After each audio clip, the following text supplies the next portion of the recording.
Bonjour et très ravi de vous retrouver pour un troisième numéro de Jonjo. Aujourd'hui, on a un entrepreneur hors pair, quelqu'un qui fait ses preuves dans l'immobilier et dans d'autres domaines.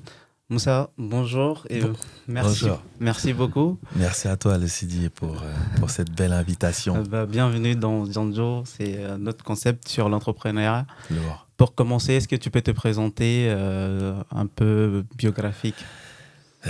Écoutez, déjà, bonjour à vous tous. Merci Merci. pour l'invitation. Au Merci plaisir, énormément. au plaisir. Tu m'as contacté depuis que je suis au Canada. Donc tu m'as attrapé en plein vol.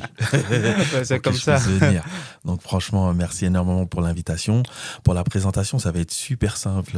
Moi, je m'appelle Moussa Cissé Keita, un enfant du peuple qui est déterminé à atteindre ses objectifs. Entrepreneur aujourd'hui, j'ai eu la chance de pouvoir réussir dans différents domaines et on est dans cette continuité, quoi. Donc on est encore très très jeune, donc on a encore beaucoup de choses à apprendre. Et voilà, hein, tout simplement. Et je pense qu'au fur et à mesure de la conversation, les gens vont apprendre à me connaître. Exactement. Donc, on apprend sur le tas. Yes. Ouais, donc, tout jeune, tu pars au Mali, tu as quitté la France, tu t'installes au Mali, après tu reviens en France. Donc, est-ce que tu peux nous parler de ce petit parcours que tu as eu dans ton enfance? Et bien sûr qu'il y a un petit déclic. Ouais, carrément, carrément. Ben écoute, moi je suis né en France Ok. en 98 ou 99, les parents avaient décidé de retourner au Mali parce que c'était leur projet à long terme. D'accord. Et on est retourné au Mali avec mes frères et on a fait 4 ans là-bas, si je dis pas de bêtises. On a fait 4 ans et c'était l'une de mes meilleures expériences, tu vois, parce que ce décalage entre l'Occident et l'Afrique, tu vois ce que je veux dire, est énorme. Et on y a appris énormément de choses, tu vois. J'ai appris, tu vois, le respect des aînés, tu vois, l'humilité, tu vois, comprendre que tu ne peux pas nécessairement avoir tout de suite, donc tu apprends la patience aussi, tu vois ce que je veux dire. Donc il y a énormément de choses que j'ai appris au Mali et j'ai vraiment aimé mon parcours là-bas, tu vois. Et quand on est retourné en France, c'est vrai que ça a créé un gros décalage. Ouais, un choc culturel. Ouais, quand même, quand même, parce que c'est là que je me suis rendu compte que les personnes qui vivaient en France et qui malheureusement n'ont pas eu cette chance que moi j'avais eu de partir au Mali. Découvrir leur culture d'origine. Exactement. Tu vois ce que je veux dire? C'est là que je me suis rendu compte qu'il y avait un manque, en fait. Ils étaient perdus, il manquait de repères. Tu vois ce que je veux dire? Il y avait vraiment un manque de repères, mais surtout aussi un manque d'humilité et de continuité par rapport à, tu vois, à notre culture, tu vois, certaines choses où nous, tu vois, le respect des aînés, c'est super important. Tu vois ce que je veux dire? Ouais. Et quand je suis venu ici, je l'ai retrouvé un peu, mais différemment. Tu vois, le contact avec les gens aussi, c'était différent. Tu deviens plus mature d'un coup, tu découvres d'autres horizons. Très rapidement, frère, très rapidement, tu vois. Là-bas, les petits, ils sont très matures à l'âge de 10 ans, 11 ans, 12 ans. Tu vois ce que je veux dire? Ouais. Alors qu'ici, c'est compliqué, tu vois. C'est pas la même éducation. Ouais, je vois. C'est pas les mêmes éducations. Mais le retour, c'est vrai qu'il était... ça m'a fait plaisir, hein, bien évidemment, de retrouver la famille, les amis d'enfance et tout, tu vois.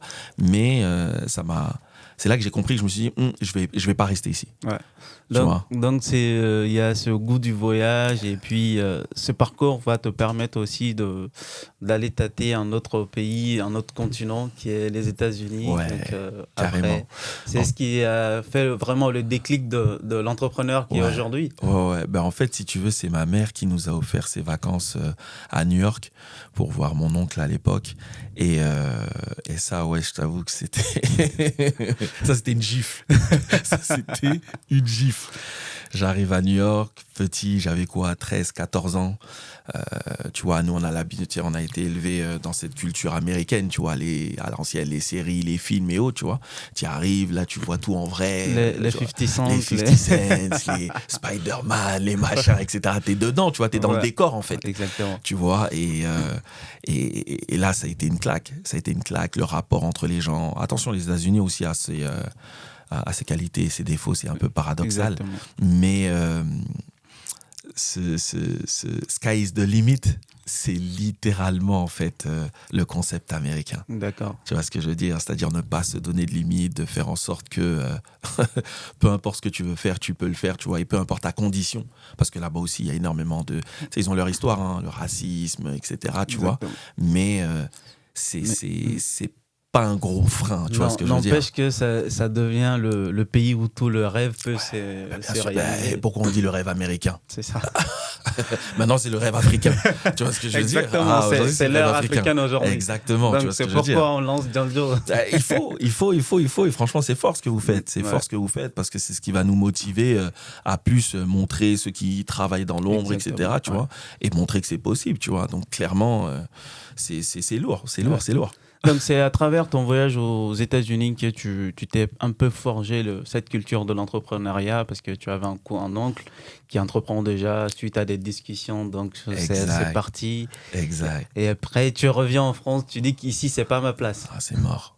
En fait, quand je suis là-bas, je suis avec mon oncle, tonton Filas. Un gros big up à tonton Filas. C'est mon gars. C'est mon oncle, mais c'est mon gars. Tu vois, on a un très très bon lien.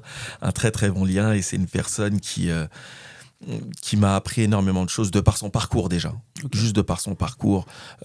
Un livre qui arrive d'ailleurs très très bientôt qui explique justement son parcours. C'est inspirant du début à la fin. Et qui a été produit par l'une de tes entreprises d'ailleurs. Exactement. Mais on va en venir. Entreprise familiale. Ouais. et ouais, non, tonton Salif, c'est juste en fait le phare, quoi. Tu vois, c'est ce qui nous a monté. C'est lui qui nous a en fait montré et insufflé ce goût de la liberté. Tu vois, ne pas vouloir travailler pour quelqu'un, être indépendant, l'entrepreneuriat, faire par soi-même, etc. Exactement. Tu vois, c'est là où j'entends ces premiers mots, un sentiment que je ressentais déjà, tu vois, mais où que je le matérialise vraiment avec lui, tu vois. Et ça, c'était juste extraordinaire. D'accord. C'était juste extraordinaire. Et du coup, à mon retour des États-Unis, on avait fait quoi? On avait fait 3 mois. C'est là que j'ai dit non, je dois partir.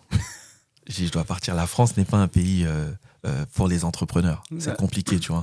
Donc, je me suis dit, non, I gotta go. D'accord. Donc, tu t'es fait ces idées d'entrepreneuriat et à 17 ou 18 ans, tu décides de partir. Donc, nous, on a plus l'habitude de voir l'immigration du sud vers le nord, mais toi, c'est un peu du nord vers le nord, quoi. Exactement. Donc, au lieu des États-Unis, tu es parti au Canada. Pourquoi ce choix? En fait, je suis parti au Canada parce que, paix à son âme, Arthur, qui était mon meilleur ami, était parti en fait avant moi. D'accord. Et lui, quand il était revenu en 2009-2010, il m'avait dit que ouais, le Canada, c'est charmé, c'est bien et tout. Viens voir et tout. Et moi, je voulais les États-Unis, tu sais, depuis que j'étais parti, moi, c'était América, tu vois. Et du coup, il m'a dit, viens tester, tu vois. Et je me suis dit, pourquoi pas. Il m'a dit, écoute, teste. Si t'aimes bien, tu restes. Si t'aimes pas, t'as juste à redescendre à New York avec la famille et tout, tu vois. Ouais. Donc, moi, je suis de l'école où qui tente rien n'a rien. Faut essayer. Faut pas se mettre de barrière. Tu vois ce que je veux dire? Donc, du coup, je suis parti au Canada. Ça n'a pas été facile pour la famille parce que j'étais jeune. Tu vois ce que je veux dire? L'aîné en plus. L'aîné en plus, tu vois ce que je veux dire? Donc, c'était compliqué. Tu vois, la responsabilité que nous, les aînés, on a. Exactement. Après que c'est énorme, tu vois ce que je veux dire? De par la conception de la culture africaine. Exactement, tu vois ce que je veux dire? Donc, je suis parti en 2010. Je suis parti au Canada et sérieusement, j'ai été énormément surpris de l'accueil. Tu vois, c'est ça qui m'a fait rester en fait au Canada, tu vois, cette ouverture d'esprit et tout. Je quitte un pays qui malheureusement, voilà, est connu pour être un peu râleur, on se plaint tout le temps, etc. À bienvenue, nous sommes contents de vous voir, etc. Tu vois ce que je veux dire? Au départ, je croyais que c'était une blague. Tu travailles, il n'y a pas d'heure limite. Voilà, tu vois ce que je veux dire? C'est en mode illimité, tu te fais kiffer et tu es maître en fait de ta destinée. Exactement. C'est un peu aussi ce système américain, c'est le fait que si tu veux avoir quelque chose, tu peux l'avoir, mais de par tes propres moyens. Exactement. Tu vois, c'est pas beaucoup d'aide, etc., que les gars, ils ont pour... non, tu vois, ils endorment pas les gens. C'est soit tu travailles, tu as, soit tu fais rien, tu meurs. D'accord.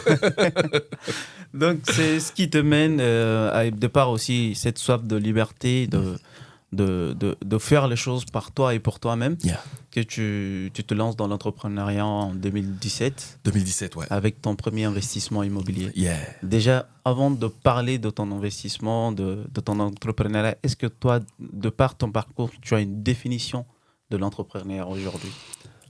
En fait, l'entrepreneur, il y a énormément de de mots qui vient avec l'entrepreneur. L'entrepreneur, il est généreux. L'entrepreneur, il aime bien la liberté, tu vois. Et l'entrepreneur, il est optimiste. Ce que je dis souvent, c'est que tu peux pas être un bon entrepreneur si tu es pessimiste. Tu vois ce que je veux dire? Si tu es en mode toujours, c'est pas possible. J'en connais pas. Moi, la plupart des entrepreneurs que je connaisse, ils sont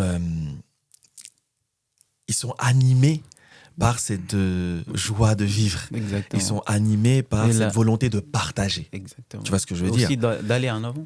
Mais d'aller de l'avant, c'est clair et net. Tu vois, l'objectif, c'est à chaque fois d'avancer. Donc, peu importe les problèmes, c'est avancer. Et c'est aussi être visionnaire. Parce qu'en fait, nous, les entrepreneurs, beaucoup d'entre eux, on est incompris. Ouais. On va avoir une vision sur 10 ans, 15 ans. Vous voyez la vie avant les autres. Exact. J'ai pas la prétention de dire ça. Je vais plutôt dire que... Mais c'est un peu ça. Par exemple, si tu te stoppes, sur un moment donné, tu te feras rattraper soit par la concurrence ou par le temps. Ah, c'est clair. Même la technologie. Non, c'est clair. Moment. Non, c'est clair que tu dois avancer. En tant qu'entrepreneur, t'as pas le choix d'avancer, en fait. Parce que t'es constamment éprouvé. Tu vois, t'es constamment testé. Donc, tu dois faire preuve d'endurance. Tu vois ce que je veux dire? Et un entrepreneur, c'est tout ça, en fait, pour moi. Tu vois ce que je veux dire? C'est énormément de choses. C'est des sacrifices. C'est aussi beaucoup de dérision. Ouais. Tu vois ce que je veux dire? Donc, il y a énormément de définitions, tu vois. Et ceux qui compléteront en commentaire, allez-y. Ouais, c'est ça. N'hésitez pas à nous lâcher votre définition aussi, quoi. Exactement. Ouais. Mais pourquoi le choix de l'investissement immobilier pour un départ? Parce que c'est sûr. C'est-à-dire Parce que c'est un investissement sûr. C'est-à-dire pourquoi? Parce que de 2010 à 2017, moi, j'ai que travaillé. 24 heures sur 24, 7 jours sur 7. Je bossais énormément. Tu vois, dans l'optique dans l'optique d'investir. Ouais. J'ai fait justement énormément de différents travaux pour pouvoir justement accumuler assez pour pouvoir investir. Ouais. Et pourquoi l'immobilier? Parce que l'immobilier, c'est un tremplin. Donc là, je parle pas immobilier, un appartement. C'est différent aussi, tu vois. Investir dans un appartement et dire que c'est différent, c'est pas pareil. Là, je te parle d'immeubles, tu vois. Là-bas, on parle d'immeubles, on parle de plex, donc de 5 logements, 4 logements, 3 logements. Et un immeuble, c'est à partir de 2 logements. Tu vois ce que je veux dire? Donc des duplex, triplex, quadruplex, etc. Tu vois. Et pourquoi j'ai investi dedans? Parce que ça vient me rajouter un asset. Tu vois, c'est avoir des revenus locatifs, avoir une valeur future qui te permet en fait d'avoir un tremplin pour pouvoir investir dans d'autres business. La plupart des gens, ce qu'ils font, ils veulent impérativement investir dans leur passion. Donc, je sais pas, moi je dis des bêtises, vendre des chaussures, restauration ou autre. Je dis pas que ça fonctionne pas, attention. Mais le démarrage, il est très compliqué parce que c'est des fonds propres, parce que y a tout un processus, même au niveau de la banque. Alors que je lisais justement un livre qui disait que la banque, tu as plus de chances d'emprunter à la banque pour un investissement immobilier que pour un business. Pourquoi? Parce que c'est sûr. Okay. Et ben voilà. Au fil des ans, la terre, elle c'est sûr. Il n'y a pas de dégradation. Exactement. Et puis ça prend de la valeur. Ça prend la valeur. Ouais. En fait, ça prend de la valeur. Donc, peu importe que tu payes pas, la banque, même s'il saisit ton bien, ils peuvent le revendre. Alors que ton business, c'est une expertise, c'est quelque chose de spécifique. Donc, si ils sont pas spécialisés dans la restauration ou bien dans des domaines spécifiques, c'est compliqué en fait de revendre le business, tu vois. Alors que l'immobilier, c'est sûr.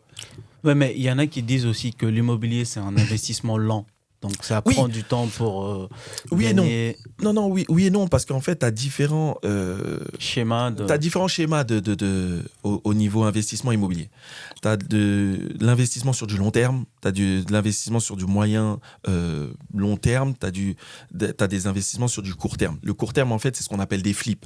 Tu vas prendre un bien immobilier à bas coût, où il y a beaucoup de rénovations à faire, tu veux optimiser. Donc, tu vas faire des rénovations, etc. et tu vas le mettre en vente. Donc, tu vas aller chercher ta plus-value. Tu vois ce que je veux dire? Donc, sur du court terme, tu fais de l'argent. Sur du moyen-long terme, c'est que tu as un bien qui est intéressant, qui peut être optimisé. Tu fais pas tous les travaux tout de suite. Tu les fais au fur et à mesure. Tu vas augmenter tes loyers au fur et à mesure, etc. Donc, tu vas aller chercher une plus-value. Et cette plus-value, justement, va te permettre de refinancer ton bien. Tu vois, donc, il y a différents schémas. Tu vois, il y a différents schémas. Et justement, c'est une histoire inventée de dire que l'immobilier, c'est pour les riches. Tu vois ce que je veux dire? C'est juste pour les riches, il n'y a que les riches qui peuvent investir, ou bien non, c'est un truc trop long terme, tu ne peux pas faire de l'argent tout de suite maintenant. Non, c'est faux. Tu vois, parce que moi, je considère l'immobilier comme de la pâte à modeler. C'est une pâte à modeler. Tu en fais ce que tu veux. La preuve en est, on est dans de l'immobilier là actuellement. Ouais. Là, c'est un immeuble. Le gars, il a cassé son truc, il a mis des studios, etc. Et il loue les différents. Tu vois ce que je veux dire? Ouais. C'est sûr. Donc, nous, on fait leur business dans leurs locaux, mais lui, son business, ben, c'est que tu lui payes. Dans tous les cas, lui, il va avoir son loyer. Tu Exactement. vois ce que je veux dire? Mais le business que tu vas faire à l'intérieur, ça peut marcher, ça peut ne pas marcher. Tu vois? Donc, Mais c'est lui, pour il a quand même son dû à la fin du mois. Voilà. Ok. Tu vois ce que je veux dire? C'est pour ça que c'est sûr. Tu vois? Donc, moi, j'ai vite compris que je devais investir dedans pour sécuriser. Je devais sécuriser. Tu vois ce que je veux dire? Parce que là d'où on vient, on n'a pas d'héritage, on n'a pas d'argent, c'est compliqué. Donc, je ne peux pas me permettre de prendre mon pécule et de le risquer dans un business qui va fonctionner ou pas. Je peux pas avancer avec des peut-être. D'accord. Donc, je dois impérativement avancer avec Il y a c'est sûr. cette garantie, l'assurance. Exactement. Tu vois ce que je veux dire? Et après, tu avances au fur et à mesure. Cela ne t'empêche pas après de prendre le risque de réinvestir sur d'autres trucs ou quoi que ce soit, tu vois. Parce que justement, ça sert à ça. C'est un levier. Mais de tout de suite dire que tu vas risquer ton argent pour le truc et que tu sais pas que... C'est compliqué. Ah man, c'est compliqué, frère. Donc, c'est dans cette logique-là, forcément, quand tu entreprends, tu as envie de te développer. Et Oui.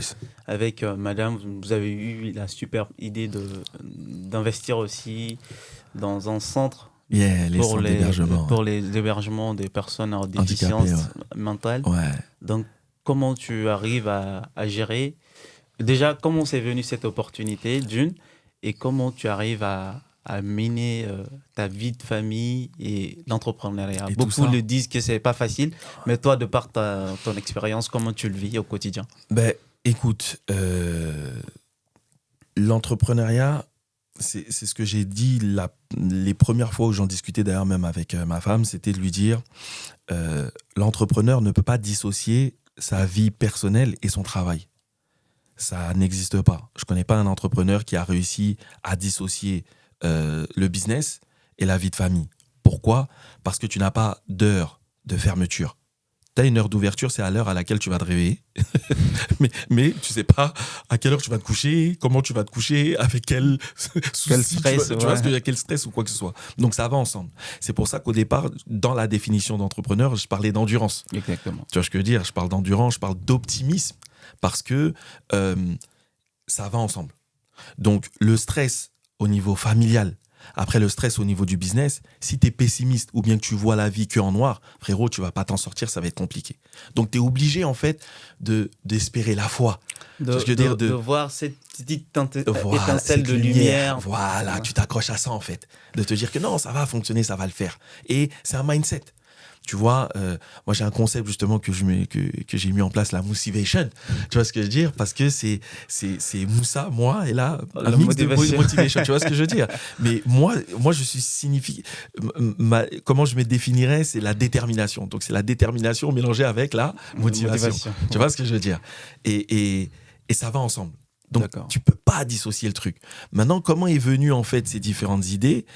C'est cette volonté en fait de vouloir solutionner. C'est pour ça que je dis que l'entrepreneur aussi, il est généreux. Il veut solutionner. Il y a un problème, il veut remonter des défis.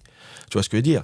Après, des fois, c'est personnel. Tu vois, tu as envie d'en découdre, de trouver une solution parce que tu as vécu quelque chose et tu veux impérativement, par vengeance, solutionner le truc et trouver la solution pour tout le monde, tu vois. Ou c'est tu es face en fait si tu veux à différentes problématiques et là tu te rends compte que il n'y a pas eu de solution pendant X nombre de temps, donc assoyons-nous et voyons comment on peut résoudre le truc, tu vois.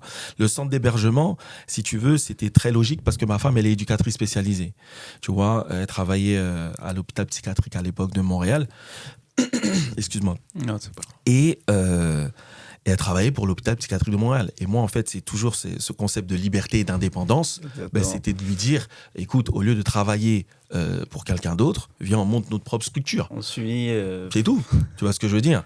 Donc, vous êtes 2 fois mariés, quoi. Exactement. Tu vois ce que je veux dire? Là, on est scellé. Là, il n'y a pas le choix. Il n'y a pas le choix. Okay. Là, on est cuit. Donc, du coup, en lui proposant ça, c'était de lui dire, écoute, le truc, en plus, il n'est pas risqué. Encore une fois, pourquoi? Parce qu'il y a de l'immobilier. Donc, on achète les biens immobiliers. On a juste à faire les centres à l'intérieur.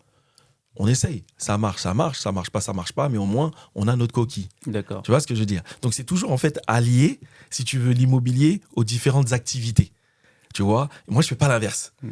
Si j'ai un business en tête, je pense tout de suite à, quel est le bien immobilier qui correspond justement à ce projet? Tu vois, quand ils pensent, je sais pas si tu as vu le film là, de McDonald's, là, qui dit que McDonald's, en fait, leur premier business, c'est de l'immobilier. Ouais, c'est ça. Tu vois ce que je veux dire? Ouais. C'est ça, en fait, le truc, tu vois. Et il y a aussi un autre film là que j'avais vu, The Banker.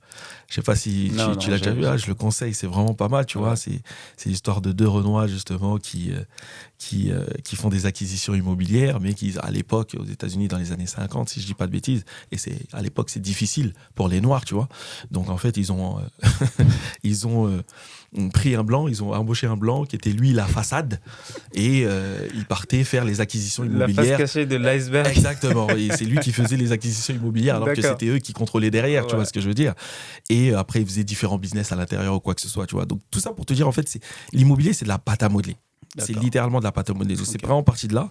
Et ces différents contrats qu'on a eu avec le ministère de la Santé du Québec nous ont permis après de passer à un autre palier, tu vois, un autre type de crédibilité et tout ça, tu vois. Et c'est ce qui a fait qu'aujourd'hui, on est à 2 centres. Et on est sur le point d'ouvrir un 3e l'année prochaine, Inch'Allah, tu vois. Et c'est ça. Et on continue, en fait, les acquisitions immobilières, tu vois. Moi, je suis toujours dans ce... Comment on le dit? Alhamdoulilah, ça va? Alhamdoulilah, ça. Alhamdoulilah, ça va. D'accord. Donc, c'est dans cette suite logique, avec tous les problèmes que tu as eus au début, quand tu t'es lancé dans l'investissement immobilier, que tu as pensé, tu l'as dit, hein, l'entrepreneur s'est aussi solutionné. Totalement. Donc, tu as pensé à une application qui va faciliter non seulement la vie des bailleurs, mais aussi des locataires. Totalement. Donc, ça, c'est venu avec l'application iLock. Exactement, ouais. Donc, qu'on va sortir cette année, ouais. Cette année, ok. Et on travaille dessus, ça fait 6 ans maintenant. Mais c'est quoi le concept? En fait, le concept, c'est que là-bas, au Canada et aux États-Unis, ils ont en fait ce qu'on appelle la cote de crédit. En fait, ils ont un concept qui s'appelle la cote de crédit. C'est ce qui permet en fait à chaque personne de pouvoir emprunter à la banque. Donc, en fait, les critères, c'est si tu gères bien ta carte de crédit, si tu gères bien tes paiements de voiture ou autre, si tu gères bien, en fait, tes paiements mobiles, là, les téléphones, les factures de téléphone, etc. Tu vois. Tes dépenses quotidiennes en général. Exactement. Ouais, okay. Et en fait, c'est tout ça qui est pris pour pouvoir justement établir un pointage et pour dire que, disons que le pointage, il est à 700, qui est bon. Donc, le moyen, c'est 650 ou 640. Et après, quand tu es en bas, c'est plus bon. Tu vois ce que je veux dire? Donc, quand tu es au-dessus de ça, ça veut dire que tu gères bien. Donc, Sidi, tu as bien géré ta cote de crédit. Donc, tu peux emprunter de l'argent. Tu vois? Et c'est pour ça que je dis que là-bas, c'est chacun est maître, parce que cette cote de crédit, il n'y a que toi qui la contrôle. C'est pas une autre personne qui contrôle à ta place, ou bien tu vas accuser une autre personne de dire que non. Il a volé ma carte. Il a volé, à moins qu'il ait volé ta carte. Tu vois ce que je veux dire? Okay. Mais tu es vraiment contrôle maître de ta destinée, en fait, par rapport à ça. Et j'ai trouvé que ce concept était extraordinaire parce que moi, il m'a servi à investir dans l'immobilier. D'accord. Mais toi, tu achètes les données ou c'est des données qui sont accessibles? Non, du tout. En fait, c'est des données qui sont accessibles en fait, à différentes entreprises qui... tu as une entreprise en particulier, 2-3 entreprises, excuse-moi, en particulier, qui génèrent en fait cette cote de crédit, mais ils sont en collaboration avec les banques. Tu vois, les différentes institutions, c'est eux qui remontent en fait les datas et toi, tu vas vérifier en fait ta cote avec cette institution, tu vois. Donc, en fait, je me suis inspiré de ça. Je me suis dit, mais attends, ils prennent en considération ta carte de crédit, ils prennent en considération tes paiements au niveau des voitures, ils prennent en considération tes paiements de factures au niveau téléphonique, mais ils prennent en considération le loyer. C'est la base. Ouais. Tu vois ce que je veux dire? Tout le monde paye un loyer. Et c'est là que tu te rends compte et c'est là où tu peux faire un tri, en fait, si tu veux, entre des bons payeurs et des mauvais payeurs. Donc, à la base, moi, je ne voulais pas créer iLock. Moi, je cherchais iLock. Tu vois, je cherchais en fait une application qui pouvait me donner le pointage des différents locataires parce que j'avais une galère avec un locataire et tout, tu vois, et qui me permettait en fait tout simplement de sélectionner les bonnes personnes qui sont droits, qui payent leur loyer, avec qui on peut créer des bons liens. Tu vois ce que je veux dire? On a cherché. On n'a pas trouvé. Du coup, on a solutionné. Créé. Exactement. Tu vois ce que je veux dire? C'est logique. Exactement, Ouais. tu vois. Et c'est vraiment parti de là. Et on travaille dessus depuis 6 ans. Pourquoi? Parce que y a énormément de data, il y a énormément de configurations qu'il faut prendre en considération, etc. Tu vois. Et c'est un concept que je veux mettre à l'échelle mondiale. Okay. Tu vois. Mais on veut bien évidemment d'abord le commencer au Canada et après voir au fur et à mesure comment ça va prendre, tu vois. Parce que je pense que c'est un outil qui va permettre en fait de rendre accessible très facilement au logement sans qu'on puisse prendre en considération que ce soit la couleur de peau ou quoi. Des cons, il y en aura toujours, hein. Ça c'est clair et net, tu vois, mais qui donnera en tout cas plus de chance aux gens et on s'arrêterait pas nécessairement aux apparences. C'est de se dire que, il a un historique de paiement de loyer qui est juste extraordinaire, donc du coup, on peut lui faire confiance parce que on peut rentrer en contact avec son propriétaire, on peut rentrer en contact avec son employeur, etc. Et on sait qu'il va pouvoir payer. Tu vois ce que je veux dire? Donc c'est vraiment parti de là en fait, de ce constat. Et ce pointage, il est aussi valable pour les propriétaires. Parce que tu as aussi des propriétaires qui, malheureusement, ne prennent pas soin de leur logement, laissent aussi les gens vivre dans des états, laisse tomber. Tu vois ce que je veux dire? Donc, c'est pour être fair. Et comme moi, j'ai été locataire et propriétaire, donc du coup, j'ai voulu en fait trouver la balance. Okay. Tu vois ce que je veux dire? Pour que tout le monde s'y retrouve, qu'il n'y ait pas de guerre. Tu vois le délire? D'accord. Donc, en tant que grand frère, tu es parti, tu as bossé, tu as eu quelque chose. Mais en même temps, tu avais ce souci de partager avec la famille, surtout, que tu tiens à cœur. Et dans la continuité de cette volonté, vous avez créé Dynasty avec tes frères en 2019. Yeah. Mais ça, c'est basé ici en France ou... Ici et en France et au Canada. D'accord. Donc on a créé en fait les entreprises dans les 2 pays. Cette volonté, en fait, si tu veux, de travailler avec mes frères, ça a toujours été. Moi, si je suis parti aussi à l'aventure, c'était aussi pour trouver une meilleure vie et avoir de meilleurs leviers pour pouvoir, en fait, aider la famille. Tu vois ce que je veux dire? C'est ma base. Ça, c'était ma source, tu vois. Et on a toujours été proches avec mes frères. Ma mère a toujours fait en sorte que, justement, c'est comme ça que je nous nomme les 4 fantastiques. Tu vois ce que je veux dire? On est 4 différents, avec 4 caractères complètement différents, mais on est complémentaires. C'est ça la beauté de la chose, tu vois. Et généralement, ce qu'on entend souvent, c'est tu peux pas faire de business avec la famille, tu peux pas faire de business avec les amis, c'est là où je etc. voulais en venir. Non, carrément, c'est un truc qu'on dit, il faut mettre beaucoup de nuances. Il faut mettre beaucoup de nuances parce que chacun a son expérience et effectivement, tu as des expériences où ça n'a pas fonctionné avec la famille, ça n'a pas fonctionné avec les amis. Mais moi, dans mon cas, en tout cas, si j'ai à faire un bilan, ça a toujours bien fonctionné. C'est sûr, tu as des déceptions ici et là, mais en général, franchement, ça a fonctionné. Pourquoi? Parce que aussi l'entourage que tu choisis, l'éducation qu'on a reçue, nous a permis en fait d'avancer ensemble. Tu vois, ensemble, on part plus loin. Ouais. Tu vois ce que je veux dire? Donc, c'est aussi accepter nos propres différences pour pouvoir aller de l'avant. Tu vois, donc moi, j'ai toujours voulu faire du business avec ma famille, toujours. C'est viscéral, tu vois ce que je veux dire? Parce qu'avant même de vouloir faire gratter à une personne que tu connais pas, je préfère faire gratter mon petit frère, mon cousin, mon oncle ou whatever, tu vois ce que je veux dire? Donc, si on trouve un moyen de travailler ensemble, let's go, tu vois? Après, c'est vrai que c'est pas avec tous les membres de la famille que tu vas réussir à faire ton truc, tu vois. Il faut essayer, il faut tenter. Qui tente rien n'a rien. Exactement. Moi, je suis un kamikaze. Je dois essayer. Et du coup, on a créé Dynasty par rapport à mon petit frère, qui est aujourd'hui un artiste reconnu et connu et reconnu, comme ils disent, tu vois. C'est un peu le Dadju malien. Ouais, carrément. J'ai envie de te dire, c'est le sensei, en fait. Ouais, exactement. C'est le sensei. Tu vois ce que je veux dire? Et du coup, non pas sensei par rapport à Dadju, je veux pas des trucs bizarres. Non, okay. C'est l'artiste sensei. Exactement. Voilà. Et du coup, c'était en fait pour pouvoir créer une structure autour de lui pour au niveau négociation de contrat ou autre, tu vois, qu'il ait sa propre structure. Toujours en fait ce concept d'indépendance, de liberté, tu vois ce que je veux dire. Et à travers ça, on a voulu en fait développer d'autres choses, c'est-à-dire produire tout ce qui est documentaire, parce que moi j'aime bien tout ce qui est cinématographique ou autre, tu vois, des émissions de télé, le livre de mon oncle justement qu'on va sortir. Donc on veut utiliser en fait Dynasty Productions pour ces différentes différents tremplins et qui permet en fait de mettre la communauté en avant, soit faire passer des messages et toujours dans cet état d'esprit en fait d'indépendance, quoi. Tu vois ce que je veux dire?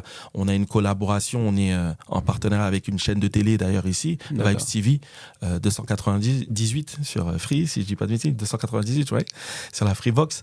Et ouais, c'est ça. Donc du coup, on est beaucoup en fait dans ce truc d'indépendance. On peut le faire par nous pour nous. Okay. On peut, tu vois. D'accord. Bon, on termine sur ton dernier investissement. Yeah. Tu retournes à la source. Ouais. Donc, tu retournes. Est-ce que j'ai vraiment quitté la source? Ok. Donc, mais tu vis quand même au Canada. Physiquement, oui, je l'ai quitté. Physiquement, je l'ai quitté. Donc, tu retournes à la source, ouais. tu t'investis dans l'agro-business. Ouais. Et aujourd'hui, comment ça se passe? Ben écoute, ça se passe bien. Encore une fois, on a, entre guillemets, on a donné tort aux gens à chaque fois, tu vois. Enfin, moi, personnellement, tu vois, business, que ce soit business avec la famille, business avec les amis. Moi, j'ai investi aussi au Canada dans l'immobilier avec des amis, tu vois. Et c'est possible, c'est faisable. Et au Mali, en fait, c'est une de mes tantes qui s'est occupée de cet investissement. Et c'est juste extraordinaire, tu vois. On a des projets, en fait, d'usines, de transformation, agriculture, que ce soit, voilà, fruits, légumes, bio, etc., tu vois, import-export. Donc, on est en train de voir, en fait, comment on est en train de découpiller ça, parce que ça date d'il y a quoi, 1 an, 2 ans, si je dis pas de bêtises, tu vois. Et le côté administratif, déjà, ça prend la moitié du temps. Ça prend du temps. C'est chaud. Tu vois, tu dois être sûr que le terrain... Bon, on va rien dire. Voilà, tu vois ce que je veux dire. Donc, voilà. Mais faut sécuriser. Ouais. Faut sécuriser. Et au niveau administratif, c'est ce qui s'est passé. C'est pour ça que ça a pris autant de temps. Et je préfère que ça prenne du temps, que ça prenne pas de temps, mais que t'aies une galère après. Tu vois ce que je veux dire? Donc, on a réussi à sécuriser ça. Et on a investi dans un 10 hectares, tu vois, pour l'instant, pour commencer. Et on va voir ce que ça va donner au fur et à mesure, tu vois. Donc, on est en plein développement, en fait, par rapport à ça. Et ouais, non, mais pour moi, c'était logique. C'était logique d'investir au Mali. Moi, je suis malien. Tu vois ce que je veux dire? Donc, moi, c'est un truc, c'est dans mon cœur, c'est viscéral, c'est logique. Sinon, je serais pas cohérent avec moi-même. Tu vois ce que je veux dire? Je peux pas inviter les frères et sœurs. Comme on le dit dans un adage malien, Tarmadia c'est quoi. Exactement, c'est exactement ça. Et comme on dit justement en français, faut savoir d'où tu viens pour savoir où tu vas. Exactement, tu vois ce que je veux dire? Ouais. Donc, non, c'est super important. C'était logique pour moi, tu vois. Et on est en plein dans ça. On est en plein dans ça, tu vois. On est dans le développement. Cette année, on a fait des acquisitions encore immobilières. On continue, quoi. D'accord. Tu vois, on est toujours en mouvement. Mais toi, je vu que dans ton parcours, tu es beaucoup dans le partage. Mais c'est important. Quelle est ta vision sur l'argent? Toi, c'est finalement, parce que je vois que tu investis, tu partages. Il y a le côté famille, amis, environnement. Donc, tu essayes de faire en sorte pour que tout le monde propulse. Mais toi, déjà, c'est quoi ton rapport avec l'argent? Le rapport avec l'argent, il est super simple. L'argent est un mauvais maître, mais un bon serviteur. C'est un outil, frère. C'est un outil. C'est pas une finalité en soi. Non, c'est pas une finalité. Les gens qui sont dedans, il faut laisser ça. C'est pas une finalité. Parce que la preuve en est, c'est même... je crois que c'est un des sons de Section d'Assaut, je crois, un truc du genre à l'époque, qui disait que même les riches, ils scannent. C'est vrai. Tu vois ce que je veux dire? Donc, c'est la preuve même que l'argent fait pas le bonheur. Il y contribue. Exactement. Parce que c'est l'outil qui te permet d'avoir ton indépendance, ta liberté, tout ça, tu vois. Mais dire que c'est une finalité, non, la preuve en est. Nous, on n'a pas grandi avec argent, mais je te dis la vérité, on a toujours été heureux. On a toujours été heureux, tu vois ce que je veux dire? Parce qu'on rigole, on a cette joie de vivre, on a ce truc du partage, il vient de là, en fait, de base. Et moi, j'ai continué avec ça. Et ce que je dis souvent, c'est que justement, l'argent ne change pas les gens. L'argent révèle les gens. Tu vois ce que je veux dire? Si de base, t'es un crevard, on va juste voir que t'es un crevard quand t'auras plus de millions. Exactement. Tu vois ce que je veux dire? C'est juste que quand t'es pauvre, avec tes gars, tu peux pas... Tu vois? T'es obligé de partager. Tu restes dans ton gouffre à un moment donné. Ben oui, t'es obligé de partager parce que la prochaine fois, c'est l'autre qui va avoir le grec, donc tu vas vouloir qu'il partage avec toi. Donc du coup... Mais quand t'es riche, tu t'isoles, tu veux pas partager ou quoi que ce soit, c'est que t'as toujours été comme ça. Tu vois? Par contre, t'en as qui ont de l'argent et qui partagent. Tu vois? Parce que ça a toujours été comme ça. C'est pas l'argent qui les a changés, hein. C'est juste que ça a boosté. En fait, c'est un révélateur de leur vrai fond. Exactement. Tu vois? Et je dis souvent, d'ailleurs, même quand tu veux connaître une personne, donne-lui de l'argent. Ah ouais, donne-lui de l'argent, tu vas voir qui il est. D'accord. Tu vois, donc moi, mon rapport avec l'argent, je prends une grosse distance avec ça. C'est un outil. Après, voilà, faut pas mentir, on travaille pour. Les gens se lèvent à 5h, 6h du matin pour aller travailler. C'est pas pour la joie de vivre, hein. C'est pour aller chercher de l'argent, tu vois ce que je veux dire.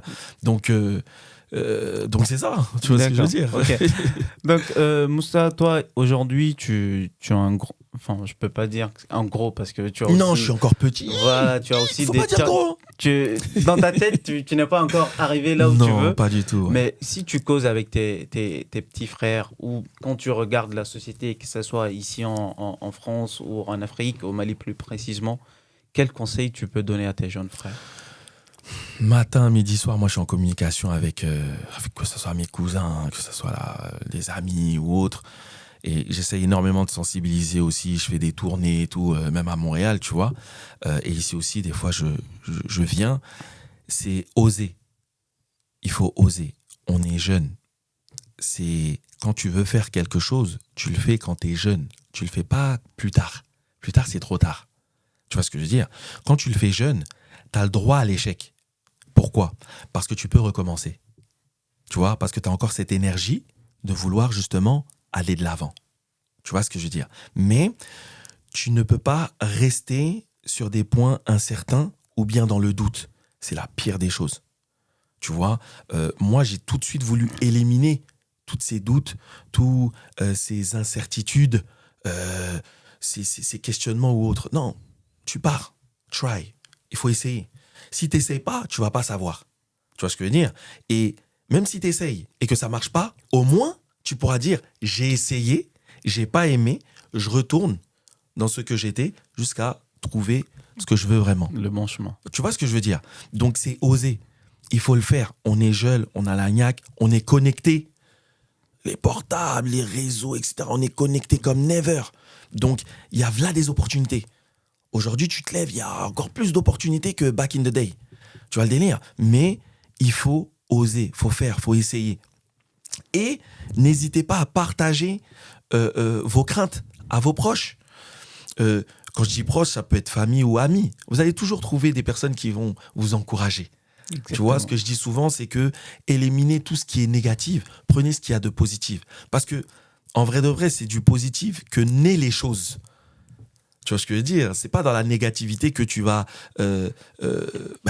si tu prends l'agriculture, si ta terre, elle est pas bonne, tu vas rien faire. Ça va être compliqué. Tu vois ce que je veux dire? Donc, elle doit être bonne pour pouvoir justement produire quelque chose. Mais c'est ça la positivité, en fait. Et comme la terre, toi aussi, tu es mené à pousser. Mais donc, il faut. Si tu n'as pas des bons trucs... Bah oui. Ça sera bon. Exactement. Tu seras mis en jachère, quoi. C'est exactement ça, frère. D'accord. Tu vois ce que je veux dire? Donc, c'est ce message que j'ai à donner aux sœurs et aux frères, aux jeunes frères, aux jeunes sœurs, et même les gens de mon âge. Parce que moi, je suis encore jeune, hein, t'as vu? Je suis encore jeune, tu vois. Tu as encore du jus. Ah, j'ai encore du jus, j'ai beaucoup de jus, man. Okay. What? Donc, non, essayez. Faut essayer. Faut pas rester dans ce truc de doute ou bien essayer de fantasmer la vie des gens. Parce qu'il y en a beaucoup qui se laissent matrixer par les réseaux. Il y a beaucoup de menteurs aussi qui font croire que, je sais pas quoi, ils sont là-bas et tout, alors que c'est chaud pour eux et tout. Tu vois ce que je veux dire? Non. Essayez pas de fantasmer vos vies par rapport aux autres. Même moi-même, qui vous dit que je vais bien, tac et tout, on vit des moments difficiles et on les partage pas nécessairement. Les dessous ne sont pas forcément pas toujours, ouais. Pas toujours, tu vois. Moi, j'essaye quand même de sensibiliser les gens par rapport à ça. Mais moi, généralement, par rapport quand j'ai des moments de stress ou bien quand j'ai des moments d'échec, ben, je m'isole. D'accord. Tu vois ce que je veux dire? Ok, donc c'est sur ça, c'est sur ce message qu'on va mettre fin à ce podcast. En tout cas, merci beaucoup. Merci énormément. Ça a été un réel plaisir de pouvoir discuter avec toi de tous ces projets. Un vrai plaisir, mon frère. Énormissime. Un vrai plaisir, mon frère. On te félicite d'ailleurs. Et merci. Plein de succès. Merci. À tout ce que tu fais. Merci énormément. Et j'espère qu'on se reverra quand tu seras dans les big. Inch'Allah. Mais merci à vous pour l'invitation. Merci à vous. Merci pour ce que vous faites. Merci. C'est très très bien justement pour qu'on puisse diffuser ces différents messages aux frères, Ouais. à tout le monde, tu vois, frères et sœurs. Et du coup, félicitations pour ce que vous faites. J'espère que voilà, ça va continuer à grow, à grandir. Et Inch'Allah. voilà, Inch'Allah, Ok. si vous avez besoin de quoi que ce soit, si on peut aider ou quoi que ce soit, Il y a ben, pas de souci. on est là. Ok, bah, ceux qui nous regardent, n'hésitez pas à vous abonner sur nos chaînes, sur YouTube, RP Media. On est sur Instagram aussi, Djanjo, et sur TikTok, Djanjo des ans 23. Et merci beaucoup. À la